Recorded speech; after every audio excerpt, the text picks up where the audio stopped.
너희에게 고기가 있느냐라는 제목으로 하나님 말씀 증가하도록 하겠습니다. 예수님은 늘 열정적이셨습니다. 사람이 살아가는데 열정이 필요하죠.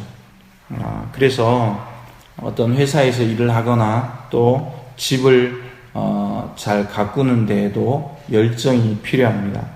그런데 이 열정이 어디로부터 오느냐, 그게 굉장히 중요하죠. 어떤 목적으로 향하고 있는 열정인가. 그저 우리 인간이 모두가 하는 잘 살기 위한, 돈을 많이 벌기 위한 그렇게 사는 많은 사람들이 있죠. 예수님의 열정은 달랐죠. 예수님의 열정은 여러 가지 일들을 하는 것 같고 많은 기적을 베푸시는 것 같지만 결국 예수님은 따르는 많은 무리보다 예수님은 자신과 함께 하신 소수의 12명에 집중되어 계셨습니다. 우리가 사복음서를 보면 예수님의 사건, 예수님의 생애가 나타나는데 그저 많은 사람들에게 기적을 베푸시고 먹이시고 고치시고 위로하시고 격려하시고 이런 작업이 많은 사람들에게 하는 것 같지만, 그런데 세밀하게 계속해서 사복음을 들여다보면 소수의 사람에게 집중되어 있습니다. 오늘도 예수님은 나에게 집중을 하십니다. 왜 그러냐? 결국은 소수의 사람이 하나님께 영광을 올려드리기 때문입니다. 소수의 구별된 무리가 하나님께 영광을 돌리고, 소수의 사람이 어떤 지역을 살리고, 소수의 사람이 나라를 살리기 때문입니다. 빌립이 에티오피아 네이시를 전도했을 때 그 사람이 아프리카 전 대륙에 큰 영향을 끼쳐서 우리가 살아가는 이 시대에도 아프리카의 60%, 70% 이상이, 반 이상이 기독교화 되어 있는 거죠. 그래서 우리가 살고 있는 이 땅에서도 소수의 제자들, 우리를 가리킵니다.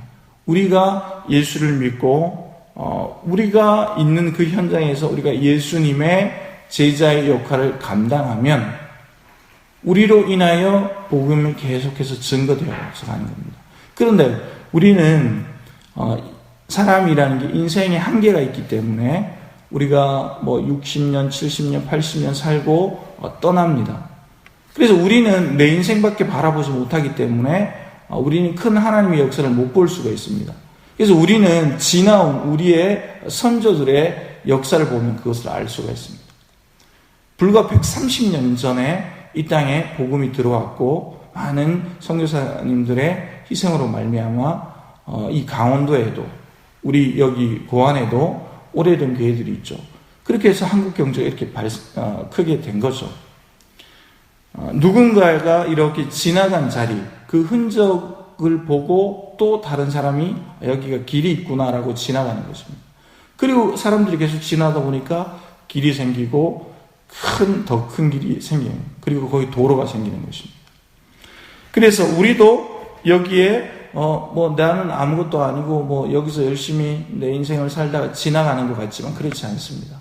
내가 기도하고 내가 열정을 쏟아부은 그 삶의 흔적 가운데 또 누군가가 여기 와서 기도하고 또 교회를 섬기게 되는 것입니다.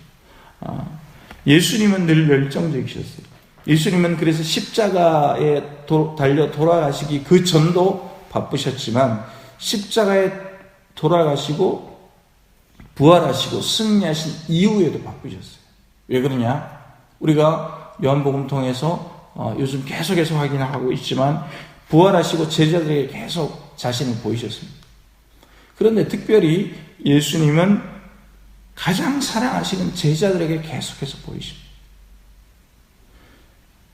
의심하는 제자가 있을 때 나타나셔서 내가 부활했다라고 보여주셨습니다.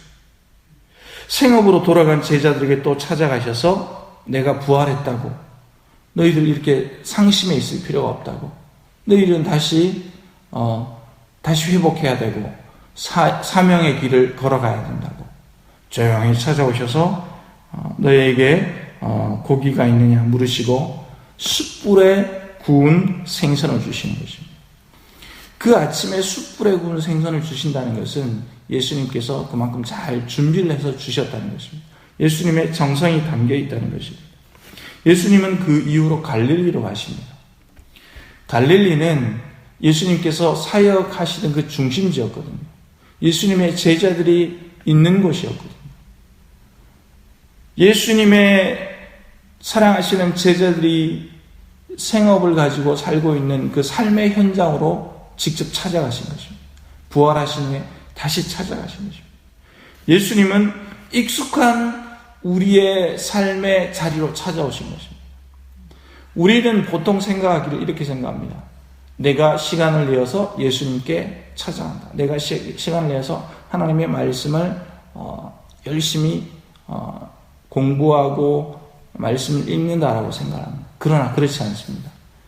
우리가 우리의 삶의 이렇게 모습을 보면 예수님께서 찾아오십니다. 예수님께서 찾아오셔서 우리가 예측할 수 없는 그 순간에 예수님께서 낙심한 우리에게 찾아오셔서 우리에게 말을 거시고 우리를 위로하시고 우리를 격려하시고 우리를 치료하시는 것입니다. 예수님은 우리의 자리에 찾아오신 겁니다. 하나님은 우리의 자리에 찾아오신 거죠. 우리가 하나님께로 갈 수 없으니까 하나님은 우리에게 찾아오신 것입니다. 오늘도 하나님은 우리에게 찾아오시는 것입니다. 우리가 하나님께 갈 수 없어요. 왜냐하면 우리는 죄의 본성을 가지고 있기 때문에 하나님과 우리가 벽이 있기 때문에 이것을 허물 수 있는 분은 우리가 아니라 하나님이십니다. 하나님이 우리에게 오늘 찾아오신 겁니다. 예수님이 아침에 찾아오셔서 너희에게 물고기가 있느냐라고 물으신 것은 예수님의 관심이 늘 제자들에게 있다는 것입니다. 예수님은 오늘도 나에게 관심이 있어요. 오늘 무슨 생각을 하고 있느냐? 오늘은 뭐 먹고 사느냐? 오늘은 어떻게 형편이 좀 나아졌느냐라고 물으시는 거죠. 예수님께서 우리에게 기적을 베푸시고 153마리의 고기를 주시지만 예수님의 목적은 그저 제자들이 고기 오늘 몇 마리 잡았지 하고 고기를 세는 데 있지 않아요.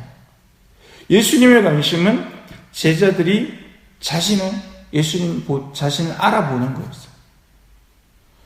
예수님의 관심은 우리에게 집중되어 있는 것입니다. 그래서 우리가 오늘 삶의 자리로 가서 직장에 가서 고기를 몇 마리 잡았느냐 그것에만 한정되기를 원하지 않으세요. 우리는 가정을 꾸려야 하기 때문에 우리는 행복한 또 노후를 보내야 하기 때문에 물질이 필요합니다. 그러나 우리는 예수님의 마음을 알아야 됩니다. 그래서 예수님께 관심을 기울이는데 우리는 에너지를 쏟아야 하는 것입니다. 예수님께서 소수의 사람, 단 12명의 사람에게 온 에너지를 다 투자하셨던 거죠. 그래서 우리는 늘 물고기 세기에 바쁜데 예수님은 제자들에게 관심을 가지셨습니다. 베드로는 어떠하고 또 사랑하시는 제자 요한은 어떠하고 또 안드레는 어떠하고 또 도마는 어떠하고 늘 제자들 한 명 한 명에게 관심이 있었다는 것입니다. 여러분, 이 숯불에 구운 떡과 또 고기를 구워서 주시면서 한 사람 한 사람에게 주시면서 먹으라고 하십니다. 그래서 뭐냐면 당신의 제자가 허기신 것을 밤새도록 고기를 잡으면서 배고프신 것을 잘 알고 있었다는 것입니다. 예수님은 제자들의 한계를 잘 알고 계셨습니다. 예수님은 제자들이 지식적으로 공부를 많이 하지 못했다는 것을 알고 있었어요. 예수님은 그 당시에 고기 잡는 직업이 그냥 사회적으로 많이 인정받는 직업이 아님을 알고 계셨어요. 그런데 왜 예수님은 이 물고기 잡는 사람들, 왜 세리들, 왜 사회적으로 인정받지 못하는 사람들을 주목하셨을까요? 그 능력이 이 사회적으로 인정받지 못하는 사람들이지만 하나님이 함께 하시면 얼마든지 하나님의 일을 할 수 있기 때문인 것입니다. 그래서 제자들에게 관심이 있었던 거예요. 오늘도 예수님은 제자들에게 관심이 있습니다. 하나님의 일을 하려고 하는 사람, 하나님께 영광을 돌리는 사람, 바로 우리를 얘기합니다. 예수님의 본을 받아서 예수님의 그 길을 오늘도 뚜벅뚜벅 걸어가려고 하는 자에게 우리 주님은 관심이 있으신 것입니다. 여러분, 오늘 하루 살아가실 때 주님과의 관계를 돈독히 하시고 더 뜨겁게 동행하시기 바랍니다. 여러분, 신앙생활이라는 것은 예수님과의 관계입니다. 예수님과의 관계가 어떠하느냐, 내가 뭐 기도 많이 해서 어떤 응답을 많이 받느냐, 이게 신앙생활이 아니에요. 오늘 예수님과 얼마만큼 내가 친하게 지내느냐, 그겁니다. 예수님과의 관계가 좋으면 하나님과의 관계가 좋은 것이고, 하나님과의 관계가 좋으면 삶의 기적이 계속해서 일어나는 것입니다. 그래서 예수님은 나를 위해서 끊임없이 기다리시고 끊임없이 함께 하시는 것입니다. 여러분, 오늘 하루 한 주간을 시작하면서 주님과도 뜨거운 동행을 하시기 바랍니다. 주님 사랑합니다. 계속해서 고백하시고 또 입술로 내 삶의 자리에서 하나님께서 행하시는 기적들을 보면서 하나님을 찬양하고 또 하나님께 하나님께 묻고, 하나님, 이런 일은 어떻게 했으면 좋겠습니까? 저런 일은 하나님도 어떻게 하면 좋을까요? 하나님께 간구하는 그런 멋진, 하나님과 동행하는 멋진 하루가 되시기를 예수님의 이름으로 축복합니다.